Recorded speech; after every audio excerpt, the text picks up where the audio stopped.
Hello everyone. तो चलिए अब हम मूव करते हैं हमारे अगले टेंस पर, that is past tense, and today we are going to deal with the simple past form. Simple past tense, जैसे कि आपने प्रेजेंट में पहले ही सीख चुके हैं कि हम सिंपल टेंस को अलग अलग हिस्सों में डिवाइड कर कर पढ़ते हैं, वैसे ही आज हम सबसे पहला फ्रेज इसका simple past tense general action देखने जा रहे हैं। ये सेंटेंस हिंदी में ता था, ती थी, ते थे, या था, ई थी, ए थे ऐसे पार्ट से खत्म होते हैं। यहां पर आपको मेन वर्ब की सेकंड फॉर्म का यूज करना होता है अफर्मेटिव में। बहुत ही इंपॉर्टेंट है क्योंकि पूरे इंग्लिश लैंग्वेज में मेन वर्ब की सेकंड फॉर्म केवल यही आती है सिंपल पास्ट टेंस के जनरल एक्शन में। आप देख सकते हैं यहां पर अफर्मेटिव का फॉर्मुलेशन दिया हुआ है, subject, main verb second form, object and remaining portion. बहुत ही छोटा फॉर्मुलेशन है, subject, main verb second form, object and RP.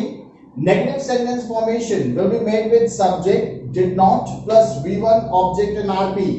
तो जब कभी भी सेंटेंस में डिड का यूज करेंगे, जैसे प्रेजेंट में आपने डू डज सीखा था, अब डू डज का पास्ट फॉर्म होता है डिड और उसके साथ में वर्ब हमेशा फर्स्ट फॉर्म में आएगी, ऑब्जेक्ट एंड रिमेनिंग पोर्शन।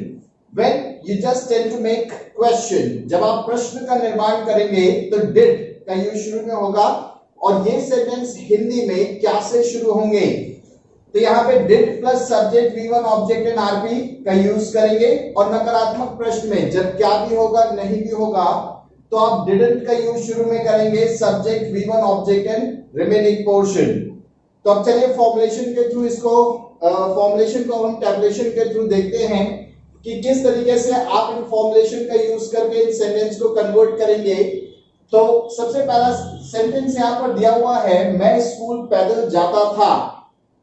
मैं स्कूल पैदल जाता था, सब्जेक्ट क्या है, सबसे शुरू में आने वाला नाउन प्रोनाउन आई। मेन वर्ब जाता था, जाने को गो बोलते हैं, गो का सेकंड फॉर्म होता है वेंट। मैं जाता था, कहां जाता था, टू स्कूल। और कैसे जाता था, पैदल, on foot. So the sentence has been formed, I went to school on foot. हमारे शिक्षक हमें अच्छा पढ़ाते थे, सब्जेक्ट है हमारे शिक्षक, our teachers। मेन वर्ब है पढ़ाते थे, पढ़ाने को बोलते हैं teach, teach का सेकंड फॉर्म होता है taught। किसे पढ़ाते थे, हमें, हमें के लिए ऑब्जेक्ट लगेगा us और अच्छे के लिए well।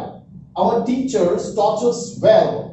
वे हमें सजा नहीं देते थे, यहां पे सब्जेक्ट है वे को बोलेंगे they। नहीं के लिए आपने नेगेटिव सेंटेंस फॉर्मुलेशन लगाना है did not। सजा देना, सजा देने को आप बोलते हैं punish और हमें के लिए फिर से ऑब्जेक्ट लगेगा us। तो यहां हो जाएगा they did not punish us। Next है क्वेश्चन, क्या आप होमवर्क समय पर पूरा करते थे। अब क्या से शुरू है, तो वहां पे देखिए फॉर्मूला में लिख रखा है डिड का यूज शुरू में करेंगे, फिर सब्जेक्ट डिड यू, पूरा करना, पूरा करने को आप बोलते हैं कंप्लीट। क्या पूरा करने की बात कर रहे हैं, द होमवर्क। और कैसे, समय पर, that is called on time. Did you complete the homework on time.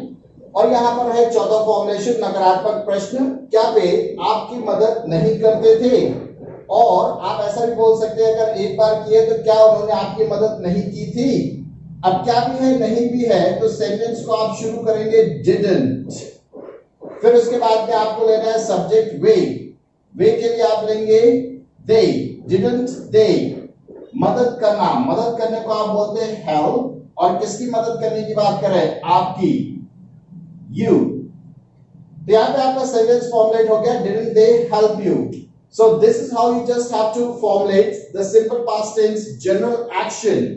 आपने अगर एक बार टेंस को अच्छे से सीख लिया है प्रेजेंट की फॉर्म, तो पास्ट की फॉर्म को बनाना आपके लिए बेहद ही आसान होगा क्योंकि सारी चीजें वैसे ही है, बस आपकी मेन वर्ब और हेल्पिंग वर्ब ही बदल रही हैं।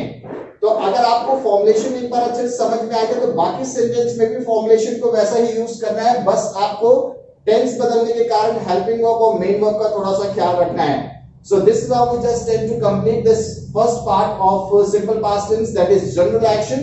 In the next class, you're going to witness the status of being. Thank you everyone. Have a great day ahead. Bye bye.